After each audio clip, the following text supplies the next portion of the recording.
தத்தி தலாங்கதத்தி தகுதி மிதகஜன தாங்கடத தரிகிடத தத்தரிகிடத தரை தகுதி மிதம் தாங்கடத தரிகிடத தத்தரிகிடத தரை தகுதி மிதகஜன வீட்டுக்கு வீட்டுக்கு வாசப்படி வேணும் தெருக்கூத்துக்கும் மாட்டுக்கும் காரணம் சதி வேணும் நல்ல வாசலிலா வீடும் ஒரு தாளம் இல்லா கூத்தும் தருகிட தருகிட தத்துங்கினதோ வீட்டுக்கு வீட்டுக்கு வாசப்படி வேணும் தெருக்கூத்துக்கும் மாட்டுக்கும் காரணம் சதி வேணும்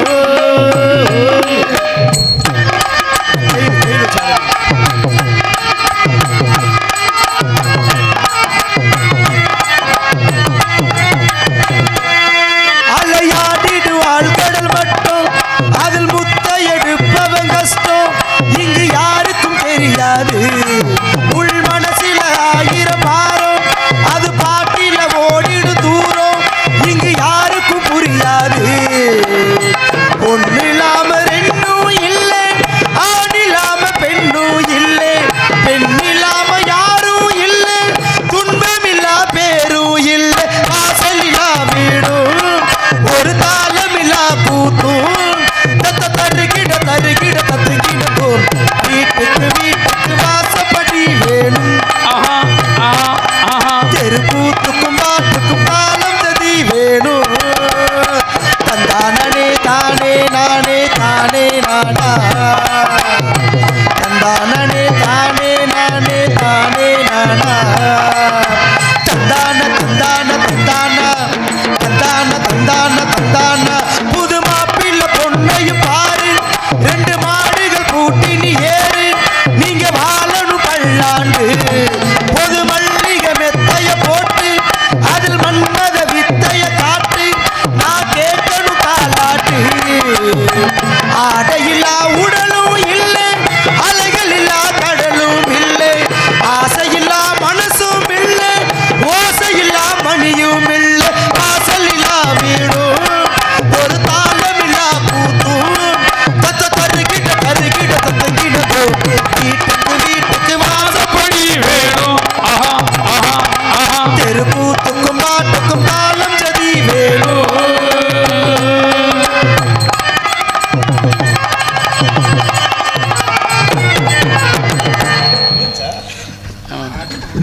ஏன் வந்தார் எதற்காக வந்தார் இந்த இடத்துல கிராமத்தார்களுக்கு இது வரைக்கும் நான் சொல்லாத விஷயத்த சொல்ல டேய் நான் ஒன்று கேட்குறேன் என்ன மச்சான் இவ்வளோ நேரம் அவ்வளோ அசிங்கப்படுத்திட்டு போனார் வெக்கம் இல்லாமல் வந்து நிற்கிறியடா மேடையில் என்னடா வெக்கப்பட்ட உங்ககிட்ட நான் மாரடிக்க முடியும் இந்த நாடகத்தில் உனக்கு என்னடா வேலை கோமாளி கோமாளி என்னென்ன பண்ணுவோம் உனக்கு என்ன வேலை வைக்கணும் சிந்திக்க வைக்கணும் சிந்திக்க வைக்கணும் எங்களை எல்லாத்தையும் அறிமுகப்படுத்தணும் மக்களுக்கு நல்ல நல்ல கருத்துக்களை சொல்லணும் ஆமாம் ஆனால் அவர் வரும்போது நீ என்ன பண்ணணும்னு அவர் சொன்னார் தெரியுமா அப்போ என்ன சொன்னார் அவர் வந்தால் வேன்லேருந்து அவர் பேக் எடுத்து வைக்கணும் அவருக்கு வேர்த்தா தொடச்சி விடணும் சரி உள்ள சீனு கிளம்போது சந்தனம் தேய்ச்சி விடணும் அவர் வெளியே போனா என்ன குண்டிய கழுவி ஒண்ணுமா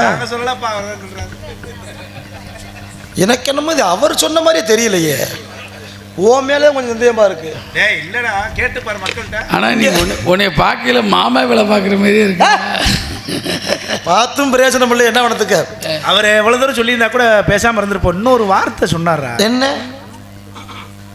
என்ன ஏதோ ஒன்று யோசிக்கிறேன் சொல்ல போறேன் போறேன் ஒரு வார்த்தை சொன்னார் அதே கொஞ்சம் என்னடா சொன்னாரு அவன் ஒரு அப்பனுக்கு பிறந்திருந்தா அவனை மேடையில முன்னாடி நிற்க சொல்லுன்னு சொன்னாரு அதை எப்படி சொல்லாதுன்னு தெரியாது தம்பி உங்க எல்லாருக்கும் ஒரு விஷயம் சொல்றேன் கேட்டுக்க இந்த மேடையில உங்களுக்கு தெரியாத ஒரு விஷயத்த சொல்றேன் நம்ம மேடையில மினி ஓட்டம் இருக்கு மினி ஓடுதா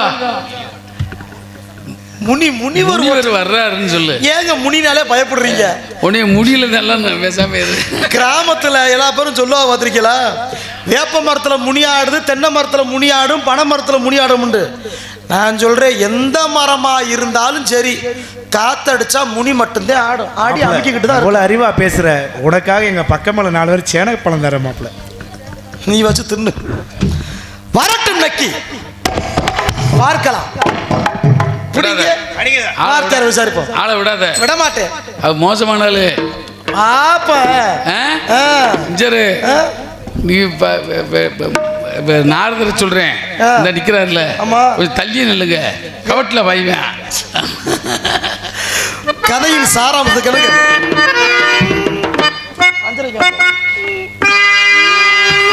கனகத்தில் பாட்டு பாடும் சுவாமி யாரையா கனகத்தில் பாட்டு பாடும் சாமி யாரையா கனகத்தில் பாட்டு பாடும் சுவாமி யாரையா என்ன பேரையா என்ன கூரையா கனகத்தில் பாட்டு பாடும் காவல் யாரையா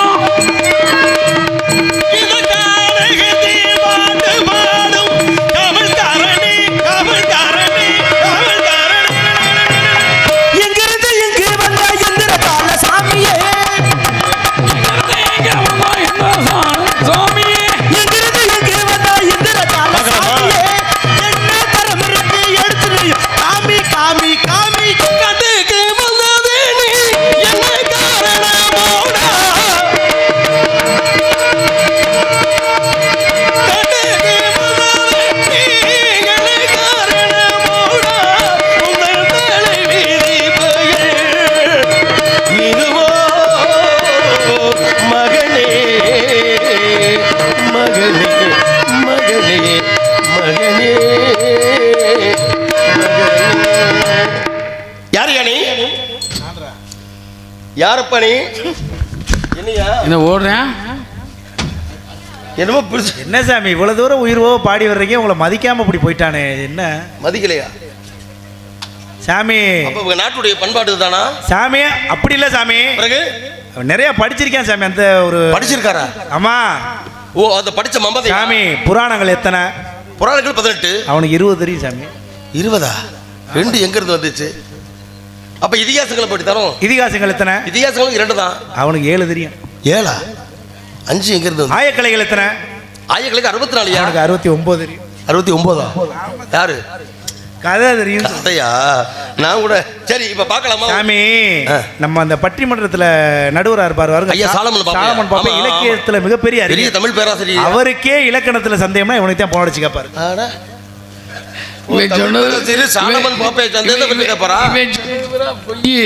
அவ உலகம் போட்டு சரி இருக்கட்டும். தமிழ் தமிழ் தமிழ் என்றால் அமிழ்து அமிழ்து அமிழ்து என்பார்கள். அமிழ்தான தமிழை நோக்கி பேசுவதற்கு வருகின்றார். பார்க்கலாம். ஓ இவர் தான் அவரு? ஆமா சாமி. ஆளை பார்த்தா உருவத்துக்கு இவருக்கு சம்பந்தம் இல்லாம இருக்கு. ஆளை பார்க்க பொம்பளை மாதிரி இருப்பேன், பிச்சிருவேன். தம்பி ஆள் ரவுண்டு போயிட்டா உனக்கு நல்லதுன்னு பயமா இருக்கு. ஒரு பாட்டு ஏதோ பிடிச்சிக்கிட்டே இருக்காரு. இல்ல அவனுக்கு எப்பவுமே கையில ஏதோ பிடிச்சிட்டே பேசு. செங்கோல் பிடித்து பழக்கம். நீங்க கொஞ்சம் தள்ளி இல்லங்க, பாயிண்ட் பிடிச்சிட்டே பேசுறான். பரவாயில்ல பரவாயில்ல. ஏன் சாமி தேவைப்படுது. அவன் செங்கோல் பிடிச்சிதான் பழக்கமா? உங்க கூட பிடிச்சிறாங்க பாத்துக்கோங்க. அவரே கடன் கொடுத்து கொடுத்துறாரு. செங்கோல் பிடிப்பதற்கு ஆரம்பத்திலே சொன்னி வரப்பு ஏற என்று. ஆமா, அதை பிடிப்பதற்கு ஒரு தகுதி வேண்டும். தகுதியால் சந்திப்பதற்காக நான் நினைத்துக் கொண்டேன். இருக்கட்டும், தாங்கள் யார்? நீங்கள் யார்? அதைத்தான் நான் கேட்கிறேன். அதைத்தான் நானும் கேட்டிருக்கேன். ஒரு கேட்கறதுக்கு கேள்விக்கு கேள்வி ஒரு கேள்வி பதிலாகும் ஐயா. ஏன் கேட்டு வேணா பாருங்க. அதைத்தானே கேட்கிறேன். நீங்க யாரு? கேள்விகள் கேட்பதெல்லாம் பகுத்தறி வளர்ப்பதற்கு இடத்துல ஒரு காவலாளி நான். ஓ அந்த அடிப்புல வரைக்கும். ஆமா உண்மைதான். ஏன்னா மரம் செடி கொடிக்கு ஒரு அறிவு, புழுப்பூச்சிக்கு 2 அறிவு, நீர்வாழ் ஜீவனுக்கு 3 அறிவு, பறவைகளுக்கு 4, ஆடு மாடு போன்ற விலங்குகளுக்கு 5 அறிவு, உன்னை போல மனிதர்களுக்கு 6. அதுதான் பகுத்தறிவு. அப்ப பகுத்தறிவு வளரணும்னா கேள்வி கேட்கணும். கேள்வி கேட்கணும். அதனால நீங்க கேட்கறீங்க, நான் கேட்கிறேன். சவா இது நியாயமான நியாயம் தான். நானே பதில் சொல்றேன். என் பெயர் நாரதன். அடியேன் ஒரு பிரம்மச்சாரி. எனக்கு ஒரு விஷயம் புரியணும். பிரம்மச்சாரின்றீங்கல்ல? ஆமா. இந்த பிரம்மச்சாரினா என்ன? ஏன்னா கல்யாணம் பண்ணி பொண்டாட்டி விரட்டி விட்டவனு நான் பிரம்மச்சாரி சாமியார் தான் சொல்றியா? சோத்துக்கு வழி இல்லாம தர்றவனு நான் சாமியாரி பிரம்மச்சாரி தான் சொல்றியா? வட்டி காசை வாங்கி கடன் கட்ட முடியாம தர்றவனு சாமியார் தான் சொல்றியா? கோயில்ல வந்து பிச்சை எடுக்கிறவனு சாமியார் தான் சொல்றியா? மொல்ல மாதிரி தனம் பண்றவனு அப்படித்தான் சொல்றியா? முடிச்சு கை எங்க கட்டுற? கை எங்க கட்டி? நான் உங்களா சொன்னேன். என்னங்க முடிச்சுக்கு தனம் பண்றவனு அப்படித்தான் சொல்றியா? பல ஒம்பளை வச்சிருக்கவனு அப்படித்தான் சொல்றியா? இதுல யார நான் நம்புறது? இதுல நீங்க எந்த ரகம்? நீ சொல்லக்கூடிய ரகத்துக்கெல்லாம் தனி ரகம், அப்பாற்பட்டவன். அப்படின்னா முதல்ல பிரம்மச்சாரினா என்னன்னு கேட்டீங்களா? அது என்னங்க? பிரம்மச்சாரி என்றால் மண்ணாசை, பெண்ணாசை, பொன்னாசை என்று சொல்லக்கூடிய 3 வித ஆசை வெறுத்தவன். ஆசாவாசம் இல்லாம ஒரு இருக்க முடியுமா? ஆசை இல்லாதவன் அரை மனிதன். ஆமா, நாங்களாம் அதை கடந்து விட்டவர்கள். அதனாலே அந்த 3 வித ஆசையும் வெறுத்து விட்டேன். 3 ஆசை இல்ல, கிடையாது. மண்ணாசை இல்ல, பெண்ணாசை, பொருளாசை கிடையாதியா? 3 ஆசையும் கிடையவே கிடையாது. அப்பனா உங்களுக்கு எந்திரிக்காது ஆசை. ஆசை ஆசை என்ன சொன்னீங்க? ஆசை எந்திரிக்காதான்னு கேட்டேன். ஏன் நீங்க கிளப்பி விடுறீங்களா? என்னதா? கவனமா பேசுங்க. ஓ, அப்போ உங்களுக்கு கிளம்புமா? ஒரு வார்த்தை கொள்ளும். அப்போ உங்களுக்கு கிளம்புமா? வாயை விட்டு பாருங்க. இல்லையே பேச்சுல பேசிதான் பாக்க. ஏன்னா பேச்சு என பெருமூடை வந்தாக்க கிச்சு கிச்சு கத்து மங்களி. ஒரு தடவை இந்த நாக்கு இருக்கு, யாகாவராயினும் நாகாக்க. ஒரு வார்த்தையை சொல்லும் பொழுது நாக்குக்கும் பல்லுக்குமே சண்டை வந்தது. சண்டை வந்திருக்கு. அதே கடைசியில் இருந்தது யாரு? பாதிப்பட்டது யாரு? பல்லுதே. சும்மா ஒரு பார்த்துட்டே அப்படின்னு மோத்தாங்க மாட்டா நாக்கு சொல்லி உள்ள இருந்துக்கிறேன். வரவே பள்ளத்தை குத்துவேன், அடிச்சு பல்ல குத்து விடுவேன். ஆமா, பாத்தீங்களா? இப்படித்தான் நியாயத்துல நீங்க வாட்டு பேசி எதுவும் போயிடாம. ஏங்க நீங்க அப்ப எந்த நாகரிகமா சொல்றேன்? நாசிக்கா. ஓ, அப்ப நான் எப்படி போனாலும் வருவீங்க? கண்டிப்பா. முன்னேறு போன பாதையில பின்னேறு போகணும். இதே வரமுறை. முன்னேறு போன பாதையில பின்னேறு போகணும். முன்னேறு போன பாதையில பின்னேறு போகணும். ஆமா, அதானே உண்மை. உங்களுக்கு ஏற தெரியுமா? ஏற பத்தி தெரியுமா?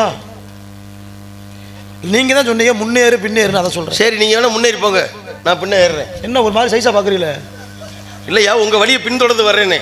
அப்ப முன்னேறு போனா பின்னேறு வர உண்மை. சரி, ஏற பத்தி நீங்க தொட்டு வந்துட்டீங்க. முன்னேறு போன பாதையில பின்னேறு போகும். கண்டிப்பா. சரி, ஏற பூட்டி ஒரு வயக்காட்டுல விழுவாங்க. ஆமா, எனக்கு ஒரு சந்தேகம். என்ன? ஏற பத்தி நீங்க கேட்டதுனால சொல்றேன், சொல்லுங்க. நஞ்சைக்கு எத்தனை ஏறு, புஞ்சைக்கு எத்தனை ஏறு? அதாவது நஞ்சைக்கு எத்தனை உழவு, புஞ்சைக்கு எத்தனை உழவு? அப்படி சொல்லுங்க. ஏன்னா ஏறுனா வசதி உள்ளவன் 10 ஏர் போட்டு விழுவேன், இல்லாத ஒத்த ஏர் போட்டு விழுவேன். அது ஏர் கணக்கு வராது. ஏன்னா உழவுக்கும் தொழிலுக்கும் வந்தனை செய்வோம். ஆமா, உழவுதான் கணக்கு. நஞ்சைக்கு எத்தனை உழவு, புஞ்சைக்கு எத்தனை உழவு? நஞ்சைக்கு 7 உழவு, புஞ்சைக்கு 4 உழவு. இத உழவு. நஞ்சைக்கு எத்தனை உழவு? நஞ்சைக்கு 7யா? சரி, புஞ்சைக்கு 4யா? ஓ, இதான் உழவோட தன்மை. உழவோட தன்மை. இதுல எதுக்கு புழுதி உழவு அடிப்பாங்க? புழுதி 2க்கு அடிப்பாங்க. ஆமா, இப்ப ஏறாம புஞ்சை நிலங்கள். சரி, அது மானாவாரி விவசாயம் பண்ணக்கூடியது. அப்ப அந்த இடத்துல முதல்ல கரடு போடா இருக்கு. அதை எடுத்து கல்லு மண்டை நீக்கத்தானே தெல்லு புளி ஆக்கணும் இல்லையா? அப்ப அதுலயும் புழுதி உழவுதான். அப்போ உங்களுக்கு விவசாயத்தை பத்தியும் தெரியும். அதே மாதிரி இந்த நஞ்சை செய்வதையும் தரிசனம் கலர் இருக்கும் பொழுது குப்பை வளத்தை போட்டு வச்சிருப்போம். அதை பற்றி உனக்கு முதல் தரிசனம் உழுகணும். அப்ப புழுதி வரக்கத்தான் செய்யும். அப்புறம் தண்ணி விட்டு உழவு. அதனால இதுக்கு 7, அதுக்கு 4. சரி, ஒரு உழுதாச்சு விவசாயம் பண்ண போறாங்க. சரி, நண்டு இருக்கு. நண்டு. ஆமா, நண்டு இருக்கு. பாத்தீங்களா? இந்த நண்டு ஊந்து போற அளவுக்கு எதை நடணும்? என்ன நண்டு ஊற நெல்லியா? நெல் பயிரை நம்ம வயக்காட்டில் நடுறோம் அப்படின்னா ஒரு நண்டு இடையூறு இல்லாம சுத்தி வரணும். அவ்வளவு இடைவெளி இருக்கணும். அப்பதே தூரு கட்டி மகசூல் பிடிக்கும். அதே நண்டு ஊற நெல். அப்ப நரிவோட கரும்பு. ஒரு நரியாகப்பட்டது அந்த கரும்பு பார்க்கல இடைதரிசு இல்லாம போய் இடைஞ்சில்லாம கணக்கு போய் வர அளவுக்கு இடைவெளி விட்டால் கரும்பு நல்லா தூர் கட்டி வரும். அப்போ வண்டியோட வாழ தேரோட தென்னடா. வண்டி போகுது இல்லையா? ஒரு மாட்டு வண்டி இப்படி போயிட்டு வரோம்னா அதை 8 அடிக்கு இடை இல்லாம இருக்கணும். குறைஞ்சபட்சம் வாழைக்கண்டு. அப்பதான் அந்த பக்க கண்டு வச்சு பக்குவமான விவசாயத்துக்கு பயன்படும். அப்ப வண்டி போற அளவுக்கு வாழைக்கு இடைவெளி விடணும். தேர் போற அளவுக்கு தென்னை, ஒரு தேரே போய் வர அளவுக்கு தென்னை மரத்துக்கு இடைவெளி விடணும். இதே விவசாயத்தினுடைய அடிப்படை நோக்கம், அடிப்படை கருத்து அதான். இப்படி இருந்தால் நம்ம நினைச்ச மகசூல் அடிக்கலாம். கண்டிப்பா. அப்போ உங்களுக்கு ஒரு மிதிவண்டி இருக்கு இல்லையா? சைக்கிள். இந்த முதிவண்டி வெட்டம். ஆமா, அந்த முதிவண்டி, அதாவது சைக்கிள் நீங்க சொல்றீங்க இல்லையா? அந்த மிதிவண்டி வெட்டத்துக்குள்ள எத்தனை குத்து நாத்து குத்தணும் சொல்லி பார்க்கலாம். எத்தனை குத்து நாத்து குத்தணும்? அது அந்த சுத்துக்குள்ள. ஆமா, எனக்கு தெரியாது, நான் நாத்து போட்டெல்லாம் கிடையாதுங்க. சொல்லியா? நீங்க குத்தி பழக்கம் இருக்கு, நான் வாய்ப்பு இல்லை. எந்த குத்த சொல்லி? நாத்து. ஏன்னா நீ தானே விவசாயத்தை பற்றி கேட்ட. உன்னுடைய தோட்டத்தில் தெரியுது, அகத்தில் நடக்கும், முகத்தில் தெரியுமா? பார்த்தா விவசாயம் பண்ணக்கூடிய ஆள் விவசாயம் தாங்க. அதனாலதான் ஒரு மிதிவண்டி சக்கரத்தில் இத்தனை குத்தணும் கூட ஒரு கணக்கு இருக்கு தம்பி. 24 குத்து குத்தணும். நீங்க குத்துறீங்களா? இது 24 குத்து. ஆமா, பரவாயில்ல, எல்லா குத்த பத்தியும் தெரிஞ்சிருக்கு. ரொம்ப சந்தோஷம். நியாயம் தான். அப்ப நீங்க நாரத மகரிஷி. ஆமையா, பெருங்கொண்ட முனிவர். ஆனா பேச்சோட வச்சு அப்போ அதை ஓட்டிட்டு அவர் ஓட்டுனா பிரம்மச்சாரினா பொண்டாட்டி விட்டுட்டு போனவனு ஜாமியாரு, கஞ்சிக்கு இல்லாதவன் ஜாமியாரு, கடனை வாங்கிட்டு போனவனு ஜாமியாரு. இருங்க, நான் தப்பா சொல்ல கிடையாது. இல்ல பேச்சோட வச்சா இனி சாமியார் நீ. உண்மைதானே? பாரு, அழுத்தம் திருத்தம் சொல்லியிருக்கேன். ஏங்க, நான் சாமியார் கிடையாது, நான் பிரம்மச்சாரிடா.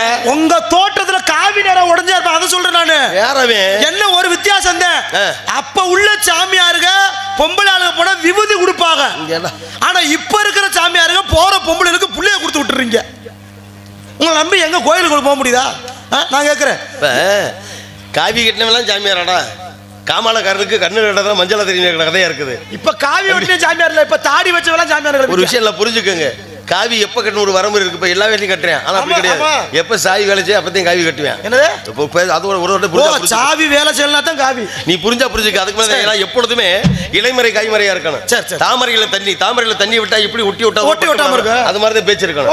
ஏன்னா ரொம்ப ஆழமா போயிட்டு வச்சுக்க கசைக்கு புரிஞ்சு. என்னைக்கா ஊறுகா மாதிரி தொட்டுக்கிட்டா மதிப்பு, தயிர் மாதிரி போட்டு பறிஞ்சிட்டா மதிப்புலாம் போயிடும். அதனால பேச்சு அப்படித்தான் இருக்கணும். அதனால இப்ப நீங்க கேட்டீங்க இல்லையா, சாமியார் என்பவர் வேற, பிரம்மச்சாரி என்பது வேற, இப்படிலாம் அடிப்படைகள் சாமி என்பது நீ சொன்ன மாதிரி எல்லா வகையும் விட்டுருப்பான்.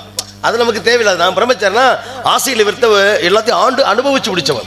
அனுபவிச்சு நீங்க முடிச்சு. அதுலயும் எனக்கு வந்து இன்னொரு பட்டம் இருக்கு, நைஷ்டிக பிரம்மச்சாரி. அது என்ன நைஷ்டிகம்? நைஷ்டிகம்னா தெரியாதா? நைட்ல செய்வாங்க, அப்புறம் பகல்ல செய்வாங்க.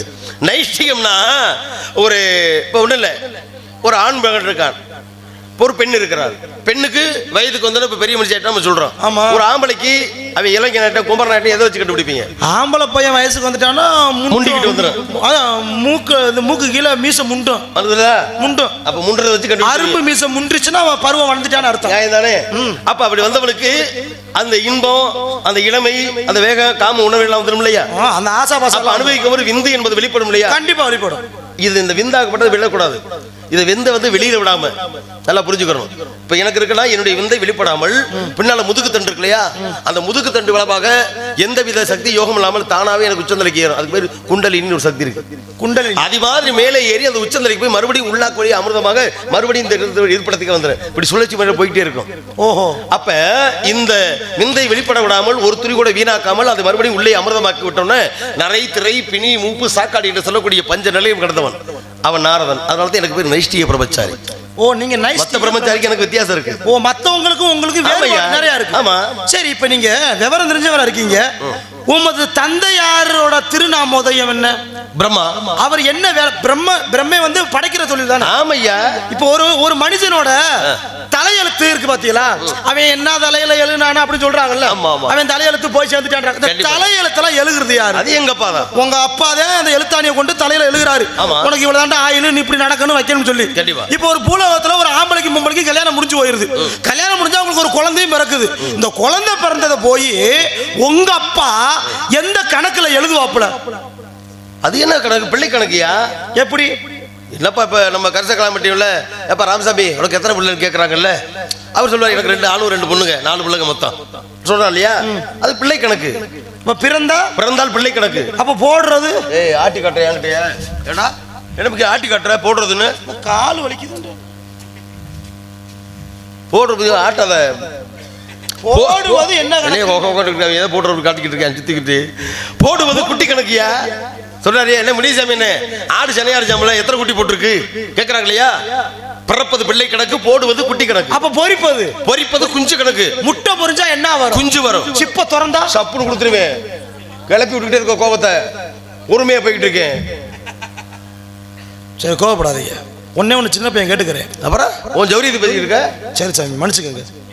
ஒன்னு தெரியாதனமா கேளியா? நீ உங்க முன்னாடி 2 பேரும் அடிச்சுக்கிட்டு உருள்றியா? சரி, உங்க முன்னாடி அடிச்சுக்கிட்டு உருள்றாங்க. இப்ப 2 பேரும் சண்டை ஓட்டா ஒருத்தன் அடிப்பேன், இன்னொருத்தன் அடிய வாங்குவேன். இதான இயல்பு. வலுத்தவன் அடிப்பேன், இளைச்சவன் அடி வாங்கணும். வேற வழி என்ன இருக்கு? இங்க ஒரு பிரச்சனை. அடிக்கிறவனுக்கு ஒண்ணு வரும், அடிய வாங்குறவனுக்கும் ஒண்ணு வரும். 2 பேருக்கும் என்ன வரும்? தம்பி, குனிய குனிய கொட்டுபவனு முட்டாள். ஆமா, கொட்ட கொட்ட குனிபவனு முட்டாள். நல்லா புரிஞ்சுக்கிட்டியா? சொல்லுங்க. அப்ப ஒருத்தன் அடிக்கிறான், பலம் கொண்டவன் அடிப்பேன், வலுத்தவன் இளைச்சவன் கொஞ்சமாவது எதிர்ப்பு தெரிவிக்கணும். அப்பதான் அவனுக்கு வீரம் வரணும். ஆமா, இல்லைன்னு என்ன பண்ணி கோலையாகப்பட்டவன் ஐயா அடிக்காதீங்க, ஐயா அடிக்காதீங்க என்பது அடிக்கிற நல்லா அடி வாங்குறான்னு சொல்லி இவனுக்கு ரொம்ப வேகால வந்துகிட்டு ரொம்ப ஆத்திரம் வந்துகிட்டே இருக்கும், கோபம் வந்துகிட்டே இருக்கும். இது அடி கொடுக்குறவனுக்கு. அடி வாங்குற என்ன பண்ணுவேன்? 4 அடி 10 அடி தாங்க முடியாம கடைசி ஐயா அடிக்காதீங்க, ஐயா அடிக்காதுன்னு சொல்லி மனம் நொந்து அழுவேன். கண்ணீர் வரும். அழுதா கண்ணீர் வரும் தண்ணில. அப்போ ஒருத்தன் அழுதானா அவன் கண்ணுல தன்னையும் மீறி கண்ணீர் தண்ணி வருது. அழுகை நீர் கண்ணீர் வரணும்ல? வருது. ஏன்னா பொறுமை இழந்துட்டேன். இப்ப எனக்கு இதே பிரச்சனை. என்ன பிரச்சனை? அப்போ ஒருத்தன் அழுதா 2 கண்ணுலயும் தண்ணி வருது இல்ல? ஆமா. அப்ப தண்ணி எதுல வந்தாலும் தண்ணி தானா? டேய், கை பதனா வாய் பதனா நான் சொல்லியிருக்கேன். நீங்க என்னங்க என்னையவே நோண்டிக்கிட்டே இருக்கீங்க? உன்னை பார்த்தானே பேச முடியும். நான் இங்க தப்பாவா கேக்குறேன்? தண்ணி எதுல வந்தாலும் எதை பிடிச்சி போய் இழுத்து காட்டின நீ இப்ப துணியத்தான் இழுத்து விட்டேங்க. தண்ணி வரும்போது துணி பிடிச்சிருப்பாங்க. கூறுகட்ட வயது மாதிரி பேசுற. ஏடா தண்ணி எதில் வந்தாலும் தண்ணி கிடையாது தம்பி. பின்ன நீரின்றி அமையாது உலகனின் யார் யாருக்கு வாடின்றி அமையாது ஒழுக்கண்டான் வள்ளுவன். இந்த தண்ணி இருக்க பொதுவா தண்ணி தான். அது தண்ணி தான் நம்ம மனிதன் உயிரை வாழ போகுது. இன்னும் சொல்லப்போனா இன்னும் ஒரு மனிதனுடைய உடம்புல வந்து 65 விழுக்காடு தண்ணி இருக்கு. தண்ணி தான். இந்த 65 விழுக்காடு நம்ம பிழிச்சு எடுத்து வச்சுக்கோங்க. நீர் சத்து இல்லைன்னா முடிஞ்சு. ஒடியில காயப்பட்ட துண்டு மாதிரி மனுஷனுடைய உடம்பு இருக்கும். உடம்பு இதான் உண்மை. அப்ப நீர் சத்து இத்தனை சதவீதம் இருக்கு. அப்ப இந்த தண்ணீராகப்பட்டது மனிதனுடைய உடம்புக்குள்ள போய் என்ன செய்யும்? நம்மளை வாழ வைக்கும். உள்ள போய் ரத்தத்தோட கலந்துரும். நம்முடைய வாழ்க்கை கிடக்கும். ஆனால் அதே தண்ணி குடிக்கும் பொழுது தாகத்தை தீர்த்து அது ரத்தத்தோட கலக்குது இல்லையா? அந்த உள்ள உடம்பு ரத்தம் மாறியதா? அதுக்கு பின்னால பல பேர்கள் இருக்கு. எப்படி நல்ல கடுமையா ஒருத்தை உழைக்கிறேன். உழைக்கும் போது அப்படி மனிதனுடைய உடம்புல இருந்து வந்தால் அதுக்கு பேர் வேர்வை. அது தண்ணிக்கு பேர். உள்ள போது உரை தண்ணி வெளியில வந்தா வேர்வை, கண்ணுல வந்தா கண்ணீர், மூக்குல வந்தா சளி, வாயில வந்தா எச்சில், கழித்தால் சிறுநீர், இன்னும் ஆணு பெண் இணைக்கும் பொழுது வந்தால் அதுக்கு பெயர் விந்து. அதன் மூலமாக ஒரு பெண்ணாகப்பட்டவள் அவள் கர்ப்பம் தரித்து அதன் மூலமாக ஒரு நீர் வெளிப்பட்டால் அதுக்கு பெயர் தாய்ப்பால். தண்ணி ஒண்ணுதாயா, ஆனா இடத்துக்கட மாறு வரும். இப்ப எனக்கு ஒரு விளக்கம் புரியுது. எப்படி? தண்ணி என்பது ஒண்ணு. ஆமா. ஆனா பேர் மட்டும் மாறி மாறி கண்டிப்பா மாறுமியா? எனக்கு இப்பதாங்க புரியுது. எப்படி? தண்ணி ஒண்ணுதான். சரி. பேரை பாருங்களேன். வீரன் 1848 ஓல்டு பக்காடி லெமன் பிங்கு ஓட்டா என்னையா சொல்ற? பிளாக் பேரல் ஜினோ எவ்வளவு பேர் வச்சிருக்காங்க. அட பாவிகளா, நீ எந்த தண்ணியை பத்தி பேசிக்கிட்டு இருக்க? பாருக்குள் நல்ல நாடு என்று சொல்லி வைத்தார் பாரதி என்று.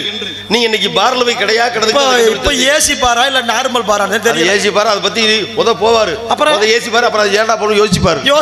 அப்புறம் அதை விட்டு தெருவில் தெரிவாரு. அதுதான் உண்மை. சரி, ஆக ரொம்ப நல்லவரா இருக்கீங்க. நம்ம போட்டு நாங்க வந்து என்னங்க அதுல இந்த மணி கணக்கு போட்டுருக்காங்க தெரியும் பாத்தீங்களா? கணக்கு நமக்கு அதுக்கு சாவாசம் இல்லையா? இல்லையா? அப்புறம் போல பேர சொல்றேன். அது குடிக்கிறப்ப பாத்தியா முற்பகல் 11 மணிலிருந்து இரவு 11 மணி வரை 11 to 11 நம்ம 11 to 11. அதுக்கு என்ன அர்த்தம் தெரியுமா? என்ன அர்த்தம்? 11ல எத்தனை ஒண்ணு வருது?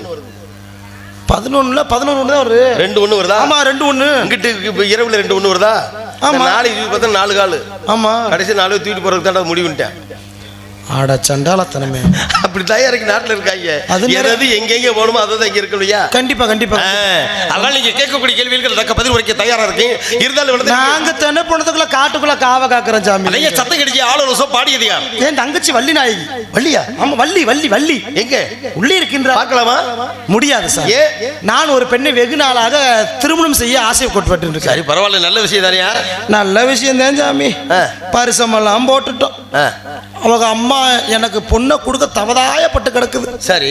அவங்க அப்பன் சித்தப்பேன் பெரியப்பேன் அண்ணன் தம்பி எல்லா பேரும் ஒத்துக்கிட்டாங்க எனக்கு கட்டி கொடுக்கறதுக்காண்டி. அப்புறம் என்னையா உனக்கு கிடைச்சது? அவன் பிறந்த பெத்தவன் தாய் தகப்பே அண்ணன் தம்பி எல்லா பேரும் ஒத்துக்கிட்டாங்க. அப்புறம் என்ன உனக்கு இடையூறு? ஒரு ஆள் மட்டும் கல்யாணத்தை நிறுத்துவேன்னு சொல்றியா? யார் அவன்? அவன் புருஷனா? தரித்திரம் முடிச்ச மூதேவி. அடுத்த முன்னாடி பத்தி எவ்வளவு பேசிக்கிட்டு இருக்க? உங்களை போல பெரியவங்க தானங்க சொன்னீங்க. எப்படி? பழகுன சட்டிக்கு தேன் பணியார வரும். அவன் தான் சொன்ன காதலுக்கு கண்ணு இல்லாண்டு அக்கா கண்டவளை பிடிச்சி காதலிக்கிறதாடா அடுத்த முன்னாடியே போய்.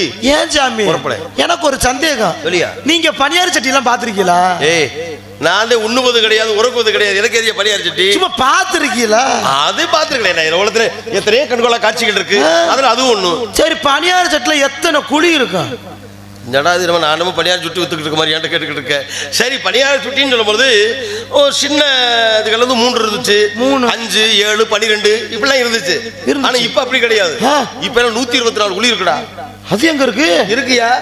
இப்ப 4 வழிச்சாலை 8 வழிச்சாலை ஆரம்பிச்சாங்க. Bypass road. அதுல போல அந்த பவன் இந்த பவன் வச்சிருக்காங்க பாருங்க. வசந்த பவன், ஆரிய பவன், மீனாட்சி பவன், டெம்பிள் சிட்டி இப்படி வச்சிருக்காங்க பாருங்க. அதுல முன்னால ஒரு இது வச்சிருப்பாங்க ஸ்டால்ன்றாங்க. கேட்டா அதை பார்த்தா 82 சட்டி வச்சிருக்காங்கடா. அதுல பாக்க 124 குழி இருக்கு. ஊத்துவாங்கடா. எனக்கு சந்தேகம். என்ன ஒரு குழிக்கு ஒருத்தன் மாமா ஊத்துவான், சொச்ச குழிக்கு எவன் ஊத்துவான்? வேண்டாம் வேற மாதிரி ஒரு ஆளை ஊத்திடுவானா? சுத்தி சுத்தி ஒருத்தி ஊத்திட்டே வரான்டா. இல்ல மத்து படுத்த மாதிரி. நீங்க சத்தியம் அடிச்ச மாதிரி நீங்க எத்தனை குழிக்கு ஊத்திருப்பீங்க? போட முதல்ல அதுக்கு சப்பதம் கிடையாதுயா. சரி பிரம்மச்சாரி. சரி காலதாமதம் ஆகுது. ஆளை கூப்பிட்டு வரேன். நீங்க ஆசீர்வாதம் மட்டும் கொடுங்க. கூப்பிட்டா வந்துடுறேன். கண்ணே சிந்துச்சா சிக்கிற ஆளை குத்துற சிந்துச்சா பரவாயில்ல. உங்க அம்மா கூட அனுப்புமா. ரூபா ரூபா ஏ ரூபா உன் மகன் வர மாட்டேன். நீ நானும் வாமா. ஓ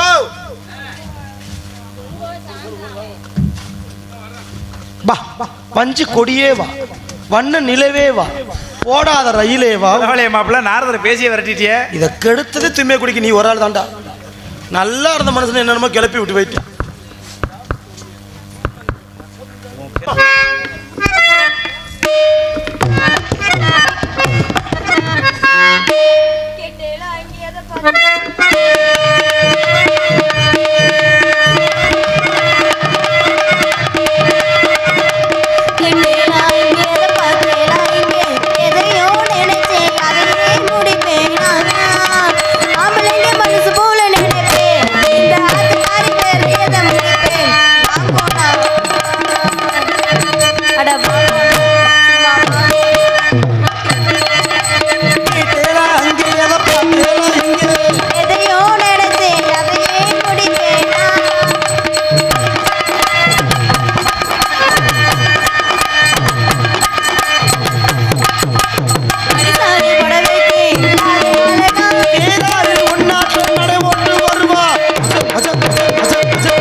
இவ்வளவு நேரம் நாரதர் கொண்ட கோவமா பேசினார், இப்ப ஈன்னு வர்றாரு. என்ன காரணம்? பெண்கள் இருக்கின்றாளே.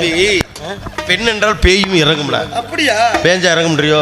இந்த பிள்ளை இங்க இருக்கிறப்ப நீங்க உள்ள சந்தோஷமா இருந்தா நீங்க அவங்க அம்மாட்ட போயிட்டு வந்திருக்கீங்க. டேய், அதுக்காக தான் அந்த பாட்டே தூது போல இளர். அப்ப அந்த மாத்திரை முன்னாடி பிரம்மச்சாரி பிரம்மச்சாரி மல்லிகை விழலாம் மாமா, பிரம்மச்சாரி பிரம்மச்சாரி மல்லிகை விழலாம் மாமா, இந்த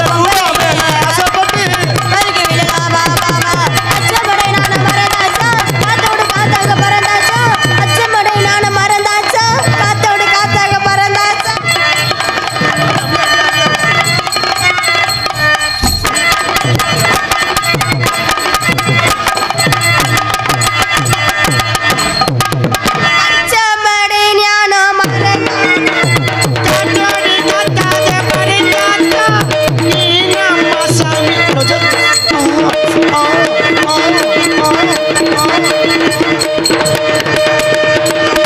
சாமி எதை எடுத்தாலும் 10 ரூபா. அற்புதமான ஒரு ஆட்டம். நீ தானே ஆடலையடா போடா, இந்த பிள்ளை மாதிரி நீ ஆடலடா. டேய், நீ ஒரு ஆட்டம் ஆடலையே, அதற்காக நீ இந்த ஆட்டம் சிறப்பா இருக்கடா. மாப்பிள்ள தங்கராசு, இவருக்கு அவருக்கு பிடிச்ச ஒரு டான்ஸர் அவர் தான், ராதா செல்வி. சரி, இருக்கட்டும். மங்களம் கண்டு வாழ்த்துகிறேன். எங்கே தலைவி பார்க்கலாமா? இதோ தங்கச்சி.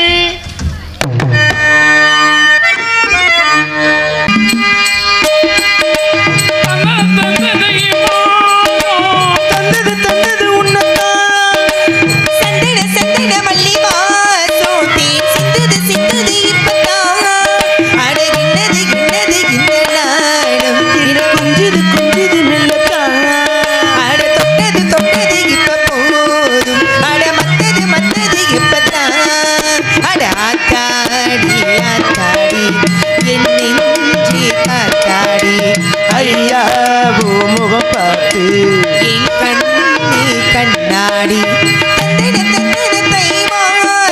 அது தந்தது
சகோதரனே. இந்த இடத்தில் அண்ணா, சிறப்பாக வருகை இருந்திருக்கும் தாங்களை பார்த்து சில தினங்கள் ஆகிவிட்டு அண்ணனின் பாச பருவ பூங்கொடி, என்னுடைய பாச மலரே, என் பாச பிணைப்பே, தங்கச்சி, என் உடன் பிறப்பே அண்ணா. நம்ம இடத்திற்கு அத்துமீறி ஒரு முனிவர் வருகிறது. அண்ணா, நம்மை பிரிக்க எண்ணுகிறாள் இந்த பெண். பரவாயில்லம்மா, உங்க அண்ணி அண்ணா மாதிரியே இருக்காரு. அண்ணி அல்ல அண்ணா. அண்ணே, ஆல்ரவுண்டுக்காரன் காலம் எடுத்துட வேண்டியது. பேர்லே வீரம் வச்சிருக்காள், வீரத்தேவன் சும்மா இரு. அவன் ஒரு விளங்காதவன், அப்படித்தான் அண்ணா, பேசுறேன். சிலருக்கு பொறாமை நமது அந்த ஆமா. பாச பிணைப்பை பார்த்து. பிணைப்பு. அண்ணே, தங்கச்சி, சொல்லுங்கண்ணே. சாமியார் வந்திருக்கிறார்.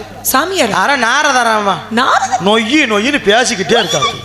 ஆமா அண்ணா, நாரத மகரிஷியை வள்ளி அழைத்ததாக அழைத்து வாருங்கள் இவரை. வாங்க சாமி, வாங்க சாமி, அம்புடக்கு வாருங்கள் சுவாமி. சரி, இது தாடி கம்பளம் புதுசா வாங்கி. சும்மா நேத்து 500 ரூபா. நேத்து ஒரு நேரத்தை வந்தேன், ஜெயமாதிவன் தொண்டே கப்பிச்சு தவிச்சு. நான் உண்மை போற்றி வணங்குகிறேன் நாரத முனி, உலகம் போற்று உத்தமரே நாரத முனி. நான் உண்மை போற்றி வணங்குகிறேன் நாரத முனி, உலகம் போற்று உத்தமரே நாரத முனி. மலைமகளருளை பெற்றவரே வருக வருகவே, கவிதை பாடி கருப்புரிவே சுவாமி வருகவே. நான் உண்மை போற்றி வணங்குகிறேன் நாரத முனி. உலகம் போற்று உத்தமரே.